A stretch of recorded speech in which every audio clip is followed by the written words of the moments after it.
अगदी जलद व अचूक बातम्यांसाठी पाहत रहा महामीडिया 24 सदैव तत्पर.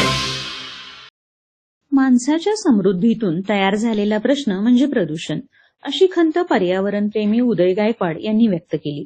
जवाहर व्याख्यानमालेतील दुसरे पुष्प गुंफताना बदलते पर्यावरण आणि आपली जबाबदारी या विषयावर ते बोलत होते. अध्यक्षस्थानी रुकडीच्या आधार फाउंडेशन संस्थेचे संस्थापक अध्यक्ष व वृक्षप्रेमी संदीप बनकर होते. जवाहर सार्वजनिक वाचनालयाच्या वतीने ही व्याख्यानमाला जवाहर पतसंस्थेच्या सभागृहात सुरू आहे.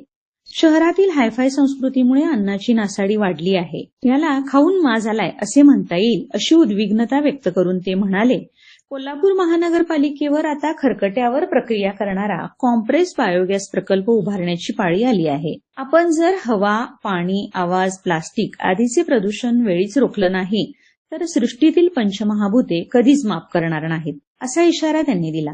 संदीप बनकर म्हणाले, आम्ही आधार फाउंडेशनच्या माध्यमातून गेली 20 वर्षे रुकडी परिसरात हजारो झाडे लावून जगवली आहेत. दर रविवारी 2 तास पर्यावरणासाठी हा उपक्रम राबवतो आहे. प्रत्येकाने वर्षाला एक जरी झाड लावले तरी पर्यावरण नक्कीच सुधारेल. स्वागत व प्रास्ताविक प्राध्यापक राहुल चव्हाण यांनी तर प्राध्यापक पुष्पक पाटील यांनी आभार मानले. संजय वारके यांनी सूत्रसंचालन केले. तर मग चला सबस्क्राईब करायला विसरू नका महामीडिया 24 न्यूज चॅनलला. महामीडिया 24 सदैव तत्पर.